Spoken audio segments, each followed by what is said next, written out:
a lot of questions begged at the end of last season. What was that? Season 4. Mm-hmm. Right. And spoiler alert, red flag. Yeah. If you haven't seen it, all pause, that shit. go watch it and come back. Yeah, please. Even the producer Sarah, she hasn't seen it, so like you might have to Step away for 5 seconds. Yeah, like step away for 5 seconds. I'll look for this for the promo clips myself. If you don't want this spoiled for you. But last season ends, right? The big bombshell, Lawrence and Issa, right? The feeling of like, I'm always gonna love you. This, oh my God, are we soulmates? Quite frankly, are they soulmates? Do we feel this? Like, is it the same? And none of that matters. Bro, and some of it matters only for Lawrence to come back because he got Condola. Pregnant. This is genuine emotion and really how I feel, bro. Because every time I think about it, this is how I was watching that episode for the first time. Like, I felt like I knew them. I felt like those are my people. Those are my people, bro. Like I've been rooting for this for so long. Yes. We're finally here. And I had given up on it. I had given up on Lawrence and Issa. I had never gave up. Oh, I'd given up. I was like, I don't think it's gonna happen. Like because after season 2, I said Issa always has some raggedy dudes. Even though I forget old dude's what was name. TSA Bay? That was my favorite one. TSA Bay was my boy. What was dude's name that went MIA on her for a while? Like Kendrick Sampson's character. Yes, I can't think of his name. Yes, he Nathan. was cool. Nathan. Yes, Nathan. Nathan. Yeah, he was cool until he went MIA. You can't do her like that. She deserves better than that. So she never gave him a second chance. But then she was not really trying to get back with Lawrence. But I always had hope, man, because Lawrence was finally getting his stuff together. Yeah.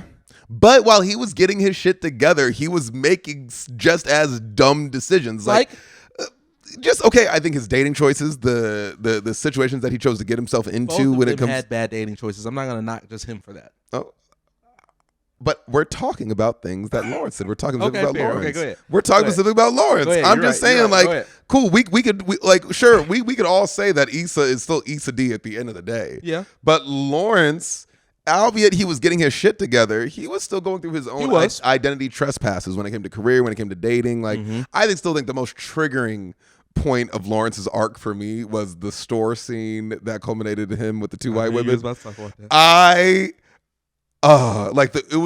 was the Dr. Umar for me. You will not be. You and your white wife cannot come to the cookout. I was triggered. It was a lot. That season was so much. And it's like, crazy. You know what I'm saying? And it's like, I go through like those, like, I think you saw him do that a few times. Like, I think even like season 2 with getting with his coworker, and then then season 4 comes and it's Condola. And I think why I liked it so much because it's a very realistic journey that he went through. It wasn't a fake just for TV type of journey. It wasn't like, oh, I just got myself together overnight. Like, that was a real journey. It was compelling. Like, you really sometimes in relationships or in dating in general, you have to go through those what am I doing type of phases. And, it's funny because, like, I feel like I was always Team Lawrence. There was a few times where I was like... I've always been Team Lawrence. But honestly, make an argument to not be Team Lawrence. Like... I can. I can make an argument. What's the argument to not be Team Lawrence? Because I just can't see it. I think Lawrence is great. I do think Lawrence is great. I do think one of my arguments for not being Team Lawrence is I felt like Lawrence was very sensitive. I forget what season it was, but they had when Issa went to that dinner with all the friends or whatever, and Lawrence was there with that girl. And Issa was, or Lawrence was acting all sensitive. Yeah, Aparna. Yes, like, dude, that's like what I'm saying. That was like, okay, like, Lawrence, bro, like, or bro. The store, like, there was so many times where I'm just like, I can't be Team Lawrence. I can be a case. So yeah, but I am still Team Lawrence. But I think I'm saying Team Lawrence because I think you honestly just kind of sold it on me when you were like, yo, he really had a journey. He really did have a journey. But I think Condola and how this last season ended is where I'm like, nigga, I'm jumping off. Bro, you know what's so crazy about that? Is that Condola was beautiful to me. Like her character. Condola and liking her character. I don't know. I thought she was stinky. Really? Yeah, I thought her character overall was beautiful. I liked her. The role she played, how she helped Issa and stuff like that. I think because secretly I'm Team Issa. That's why I never like. I was obviously Team Issa too, but I didn't dislike her because I'm Team Issa. You know what I'm saying? But she got weird towards the end of the block party. She did. She got weird, fam. Rightfully so, though. If I just find out that my current boyfriend is your ex, like, and I'm helping you out and we close. It's just kind of weird, I thought. But you can keep it profesh. That was the only time that I thought that maybe Lawrence and Issa wouldn't get back together. But that relationship fizzled out, obviously, and then Lawrence and Issa tried to make it work, and then obviously we saw what happened at the end there with Condola's pregnancy announcement. Whew.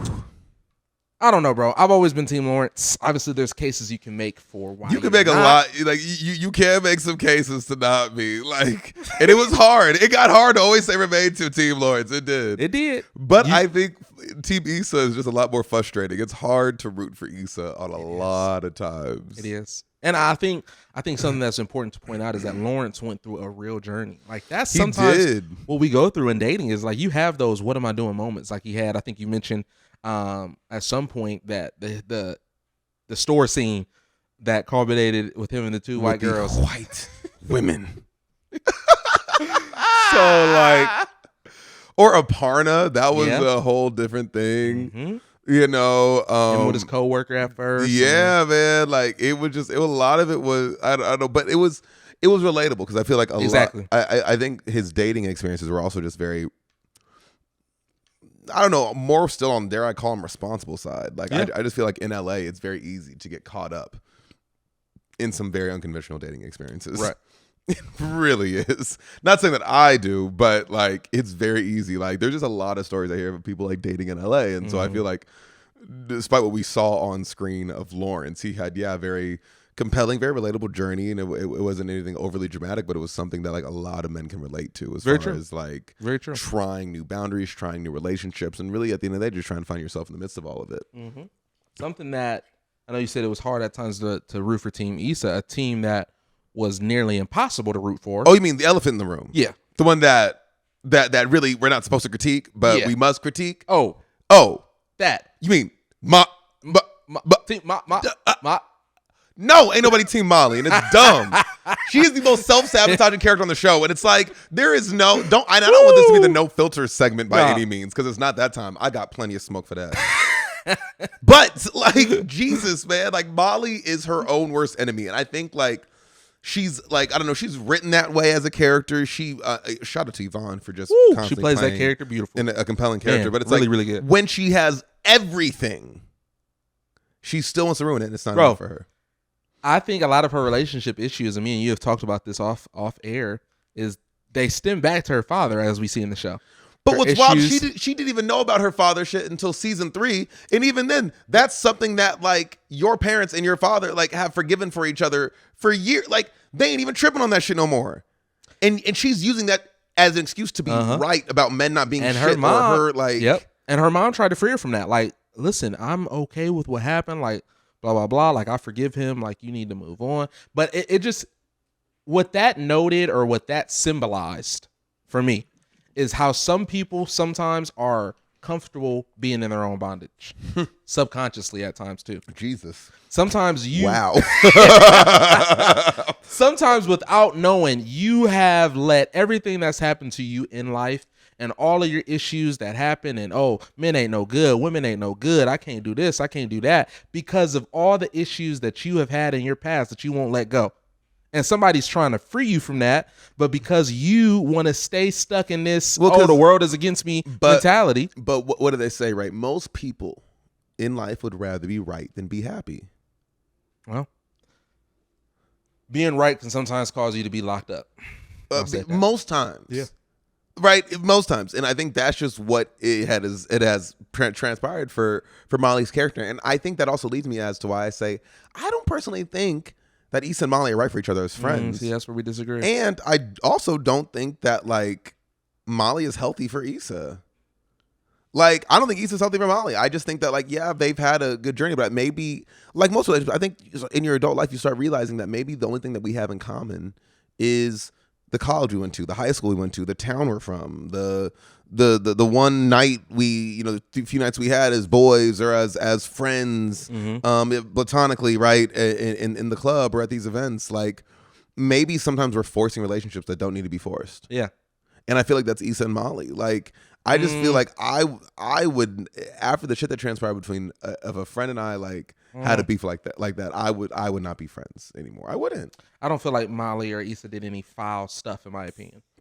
I feel like all of their stuff was petty, small stuff that they let turn into bigger issues because they never sat down and had a real conversation, a heart to heart with one But another. I'll be damned if I ever let some petty shit get big enough to. But you're saying that you would just be over with a friend over some petty stuff that turned into bigger because you didn't have the courage to talk to them. If it transpired in the way that their relationship did, I'm just saying it's like you've continuously let small things grow into like really like the block party scene. I'm sorry, if something happened that like, if you gonna talk the violence, nigga, like we're gonna talk violence in No Filter, don't worry. But the violence in the in Molly and Issa's tone to each other, just at the block party alone, let alone each season, they have a huge pop off to one another. And it's just like, maybe it's just like that kind of language just isn't regular for any friend of mine. I don't care. No, I agree. I definitely agree. I just but want to I be in a think space that to let they it happen are. like that. I think that they are family too. And sometimes you talk to your family different than you would talk to your friends, right? I'm not making it right or wrong, but I'm saying this. I feel like some family talk to me like that. I'm saying I think they're family. I think that they don't have anything that is unrepairable. All of their stuff, like we said, is petty, small stuff to turn into bigger stuff. They need to have some real heart-to-heart conversations and work through it. It's not going to be overnight, but I liked how at the end of the season we saw them meet, and it looked like the trajectory was going in the right direction for their relationship. And if you watch the trailer, it kind of hinted at that maybe they'll be cool again. So I'm hoping for the best with them because I'm obviously we said I'm Team Issa.